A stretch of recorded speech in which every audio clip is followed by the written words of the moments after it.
Middle east के आसमानों पर जंग के बादल मंडराने लगे हैं और किसी भी वक्त वो तूफान आ सकता है, जिसके आने का इंतजार 2 हफ्ते से हो रहा है।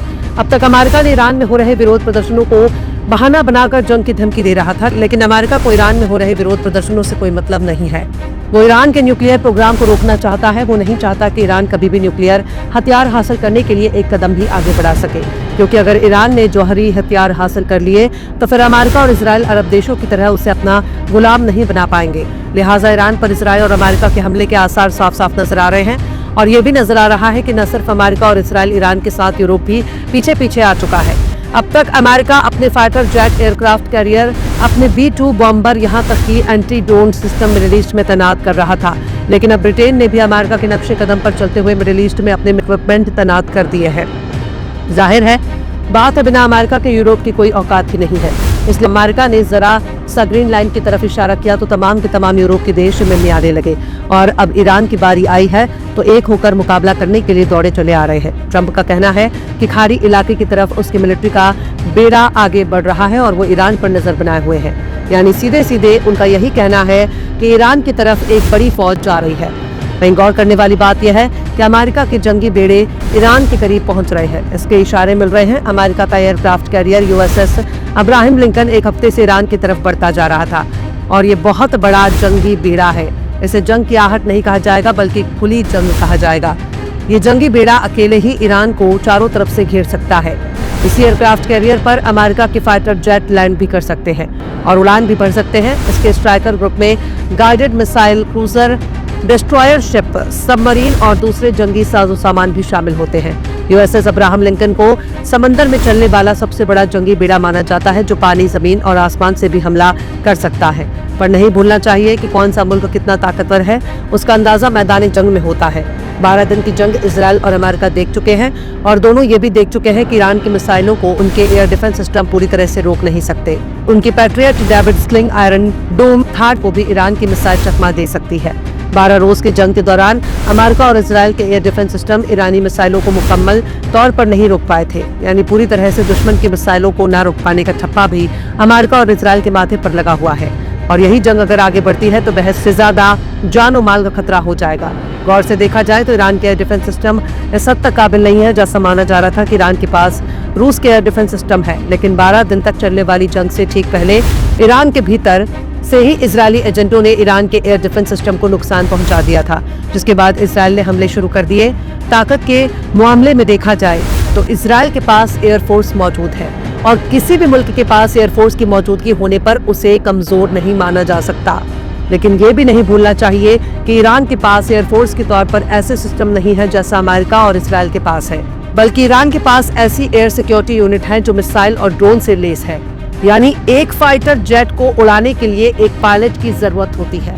फाइटर जेट को एक इंसान के जरिए कंट्रोल किया जाता है जो खुद उस प्लेन में मौजूद होता है और उस प्लेन को कोई नुकसान होता है, उस फाइटर जेट पर कोई मिसाइल गिरती है, कोई गोला बारूद बम गिरता है, तो न सिर्फ वो फाइटर जेट जमीन पर आ जाएगा बल्कि उस पायलट की मौत भी होना तय मानी जाती है। लेकिन ईरान के पास ड्रोन की पावर है। उसके ड्रोन को उड़ान के लिए किसी पायलट की जरूरत नहीं है। ईरान के ड्रोन और मिसाइलों के दम पर ही रूस ने अब तक नाटो मुल्कों के साथ यूक्रेन में अपनी जंग जारी रखी हुई है। यानी कि ईरान के मिसाइल और ड्रोन दोनों पर ही भरोसा करके रूस ने पूरे यूरोप को टक्कर दे रखी है और अगर इसकी कायदे से झलक अमेरिका और इजराइल को नजर आ गई तो दोनों ही मिडिल ईस्ट छोड़कर भाग भी सकते हैं। ईरान के विदेश मंत्री अब्बास अरागची पहले ही कह चुके हैं कि अगर हम पर हमला किया तो हम पूरी ताकत के साथ जवाबी कार्रवाई करेंगे। अगर हम पर दोबारा हमला होता है तो हमारी ताकतवर आर्म्ड फोर्सेस अपने पास मौजूद हर चीज से जवाबी कार्रवाई करने में जरा सा भी गुरेज नहीं करेगी। यानी ईरान के पास जितने भी हथियार मौजूद हैं, चाहे वो ड्रोन हो या मिसाइल, बैलिस्टिक मिसाइल हो या फिर हाइपरसोनिक मिसाइल, हर तरह से दुश्मन को निशाना बनाने की धमकी ईरान के विदेश मंत्री दे रहे हैं। IRGC के चीफ ने अमेरिका और इजराइल को किसी भी गलत फहमी से दूर रहने की हिदायत दी है। IRGC के चीफ ने कहा कि दुश्मन को किसी भी तरह की गलत फहमी में नहीं पड़ना चाहिए। कोई भी मुगालते में रहना ठीक नहीं। खासकर ईरान के supreme leader Ayatollah Syed Ali Khamenei के हुक्म को लागू करने के लिए हमारे हाथ ट्रिगर पर है। मेजर जनरल मोहम्मद पाकपुर ने जुमेरात को एक बयान में कहा कि हम क्रिमिनल, बदमाश, इंसानी दुश्मनों खासकर अमेरिका और ज़ायोनी फर्जी हुकूमत को हिदायत देते हैं कि वो इतिहास से कुछ सबक सीखे। जून में 12 दिन तक थोपे गए जंग में दुश्मन ने जो परेशानियां झेली हैं उनसे उसे सबक लेना चाहिए। IRGC के चीफ ने कहा कि अगर वो कोई भी गलत अंदाजा लगाते हैं तो उन्हें ज्यादा तकलीफ और अफसोसनाक नतीजे भुगतने पड़ेंगे। खैर, जंग के दौरान हथियारों से ज्यादा बयानों का दौर चलता है। एक तरफ अमेरिका धमकी पर धमकी दे रहा है, इजराइल चेतावनी पर चेतावनी दे रहा है, तो वहीं ईरान मुंह तोड़ जवाब देने का ऐलान कर रहा है। वहीं दूसरी तरफ ईरान के सदर मसूद पेज़ेश्कियान ने और तुर्की के सदर रजब तैयब अर्दगान ने गुरुवार को फोन पर बातचीत की, जिसमें तुर्की ने कहा कि उसने कभी भी ईरान में विदेशी दखल की हिमायत नहीं की। वहीं दूसरी तरफ मसूद पेज़ेश्कियान ने अपने एक बयान में कहा कि जून में मिली करारी हार के बाद ईरान के दुश्मनों ने ईरान में बदअमनी को हवा दी है। पेज़ेश्कियान ने कहा कि ईरानी नागरिकों के विरोध प्रदर्शनों को एक खूनी और हिंसक अखाड़े में तब्दील कर दिया गया, जिसके नतीजे में तकरीबन 3000 शहरियों की हलाकत हो गई है और हजारों जख्मी हो गए। मसूद पेज़ेश्कियान का कहना है कि दुश्मन के नापाक हाथ 12 दिन की जंग के दौरान 1000 से ज्यादा औरतों, मर्दों, नौजवानों, बच्चों, साइंटिस्ट और खून बहाया।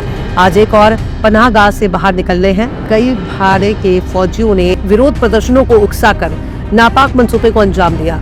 सैकड़ों मस्जिदों, स्कूलों, पब्लिक प्लेस और सरकारी प्रॉपर्टी को तबाह कर दिया।